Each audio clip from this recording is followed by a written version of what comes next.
Hey everybody, it's PJ from Wisconsin Air Gunners. It's a super windy day here out on the farm. We've got gusts up to 20 miles an hour.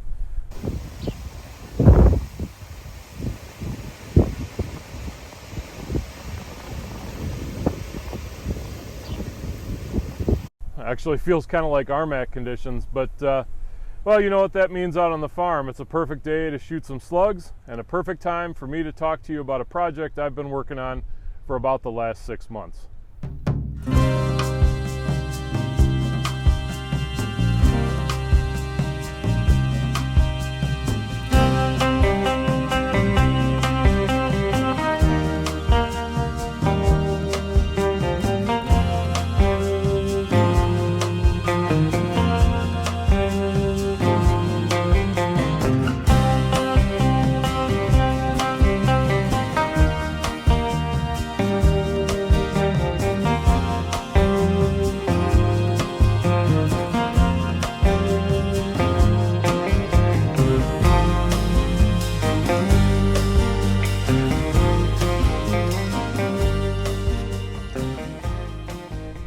Last summer I had the opportunity to go out and do some prairie dog hunting out in Utah with Utah air guns, and to be honest with you, it was one of the first times I really saw utility in having an air rifle set up specifically to shoot slugs. I personally was shooting a 25 caliber and I was connecting with prairie dogs out beyond 250 yards, which, to be honest, was a distance I really kind of thought was, well, it was almost crazy talk. Like I didn't imagine that I'd actually be able to make shots like that. And I witnessed shots out past 350 yards. It was Chris Turk, up north air gunner. And Chris Turk's gonna hit a 350 yard shot on a prairie dog unless he chokes. Oh, it's right elevation.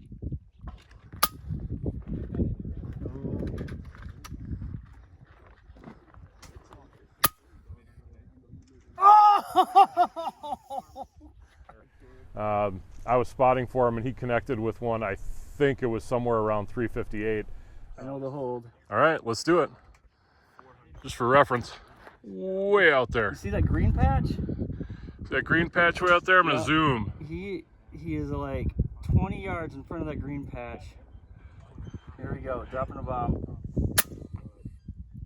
Oh, just over. I think I got enough footage right now. Bingo! Yeah, baby. 350, baby. Awesome. And there were shots taken out farther than that. It really got my mind churning, I guess you'd say, a little bit, and lit that fire for a desire to have something set up for those kind of shots as well. I decided to go with the 22 caliber. It is, as you see it here, it is an M3 impact. It is the 700 millimeter sniper version. I'm using a Donnie FL Sumo out front. And with this setup, shooting 28.5 grain Nielsen's, I am regularly connecting with starlings, which is primarily what's left on this farm, out to 115 and beyond. Very accurate. It's shooting those slugs in the mid 900s. They're very stable at that distance. And I've also had the opportunity to run this gun down to Florida with my friends at Donnie FL, where we took it out on an iguana hunt, and I was able to connect there with a couple out at and a little bit past 150 yards. In fact, some of the film I'm going to show you in this video, just to give you an idea of the kind of precision and accuracy I'm getting out of this rig. I'm going to show you a variety of shots. So I want to showcase a couple of other pieces of kit that I use on a regular basis on this rifle. First is the clarity of the Element Optics Nexus. The second is the great image I'm able to get using a side shot scope cam with the Hajimoto conversion shooting a Firefly 8 SE.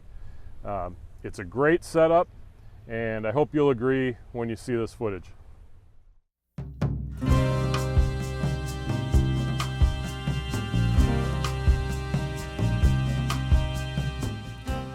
Just to give you an idea of the clarity I'm seeing through the Nexus, I was out and had just taken a starling off the edge of a roof when about 50 yards away this red-tailed hawk took flight out of a tree. There had been some crows squawking over in that area, and I wasn't quite sure what they were so upset about. But the thing that crows don't like and definitely see as an invasion of their territory is a raptor. So I was able to capture some pretty clear footage of the interplay between the hawk and these crows. So hope you enjoy this as much as I did.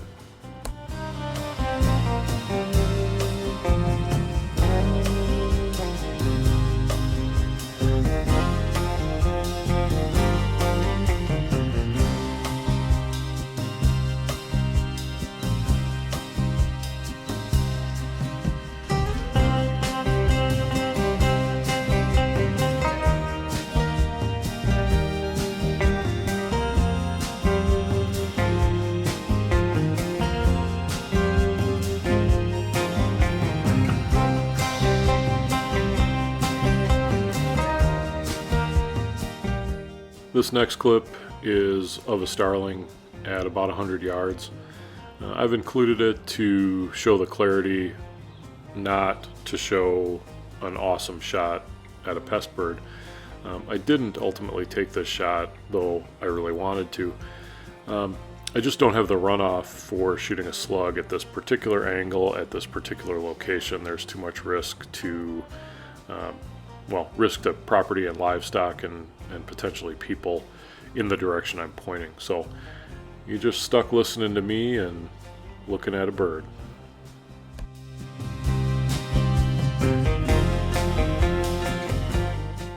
Well, here I do take the shot, but as you'll see in a moment, I don't have the wind quite right, and it just goes past his tail feathers.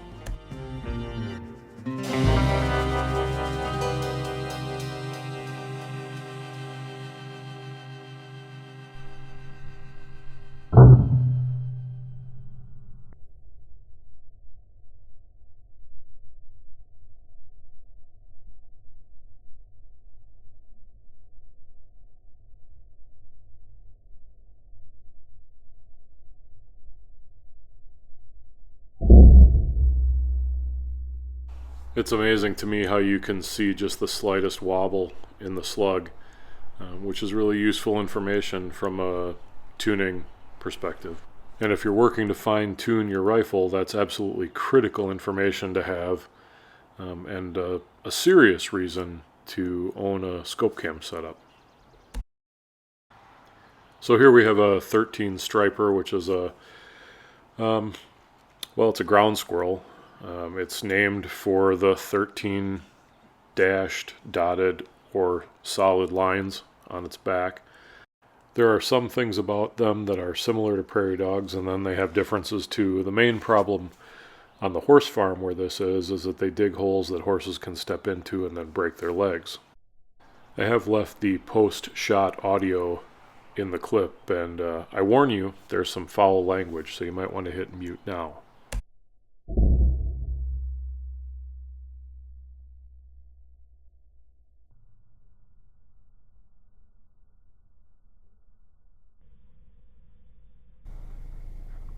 How was that 75 yards?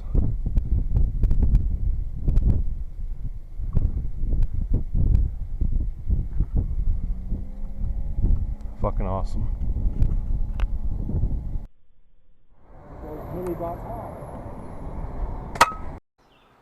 Wow, what a shot. And I would love to take credit for it. We're going to watch this clip again. Hopefully you're going to see why really amazing clarity pays off. Let's watch again.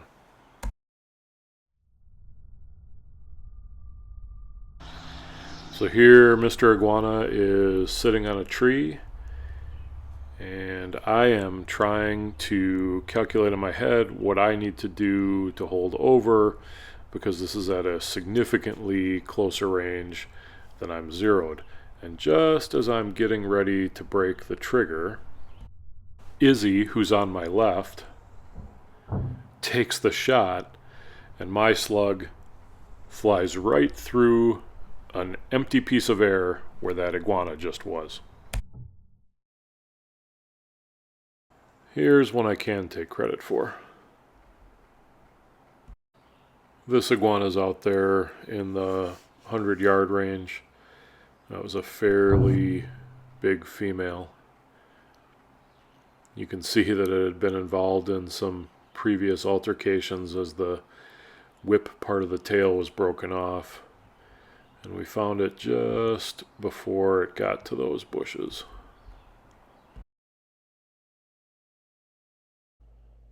I guess since this is a tunable gun, the video is really not all that useful if I don't give you a little information about the tune. So as you can see, the first regulator is set at about 165 bar. The shooting regulator, the one that I think really matters, is set right at 140 bar. Note to self, it is time to get out a brush and clean this gun. She is filthy. The micro and macro wheel, you can see them about a little under 3.5 on the micro wheel, and I'm all the way up on 16 on the big wheel. I think I mentioned this before, but I'm shooting NSA 28.5 grain slugs. The .217 seem to behave really well in the superior liner, and they're coming out at right around 980 feet per second. I've got a pretty tight standard deviation on this. I've played around with the velocity just a little bit, and right now I'm very happy with the way these slugs are performing. Internally, the gun is stock, except for the addition of the slug power kit. I had a slug probe in the gun, but went back to the original stock pellet probe just because I thought it fed the slugs better. I am running the FX integrated harmonic tuner, and out in front of that I have a Donnie FL Sumo.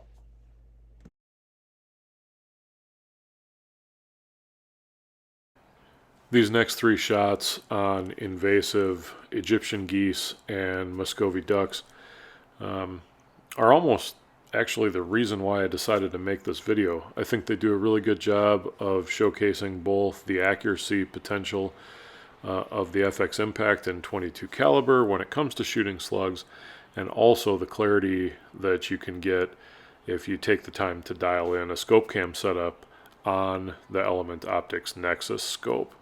So I'm just going to let these roll and then comment just a little bit when the video is done. Enjoy.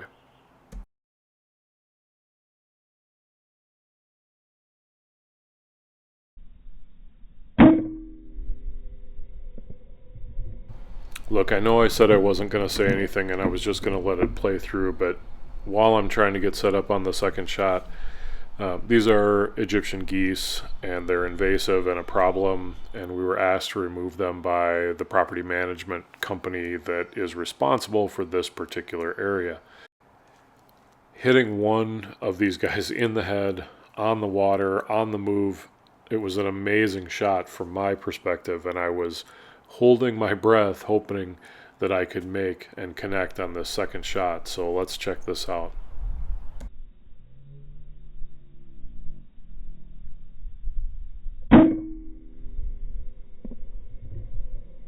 Both of those were recovered and actually taken to an alligator farm where they were fed to gators.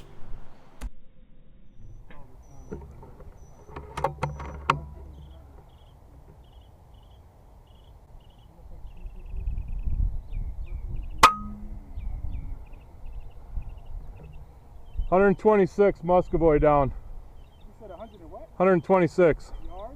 Yeah. That black one? Yeah. Alright, got you. The Muscovies cause their own kinds of problems, interbreeding with both local and domestic duck populations, and in general are seen as a nuisance in South Florida. Again, the landowner here was requesting that we remove them, and so we did.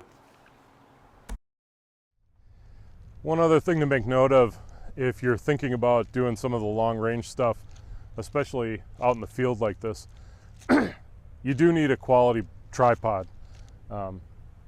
Certainly you can lean up against a post and do any number of positional shooting drills while you're out in the wild, so to speak. But I will tell you that having a stable tripod makes a world of difference. We connected with these guys at Two Vets Tripods, and this is the Recon. It's phenomenal in a number of ways. One is the stability. We're out here in almost 20-mile-an-hour winds, certainly over 20 with gusts, and I have no problem just leaving my rifle because I know it's going to stay here. This one is built for tall guys.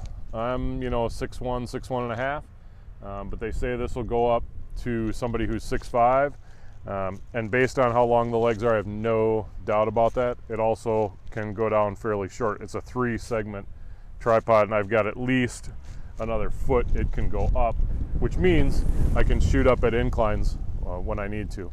The second amazing or awesome or whatever, what is it, an adjective? Whatever adjective you want to throw in there, is just how smooth the controls are and how smoothly it works and how solid the lockup is. It's a really good head, and I think it's rated to like 88 pounds or something like that, and maybe even more than that, but it's a very solid tripod, and I'm super excited to be using it. I've had this out probably a dozen times now, never failed, and with all that stability and strength in it, it's still actually reasonably light, so not bad for carrying around.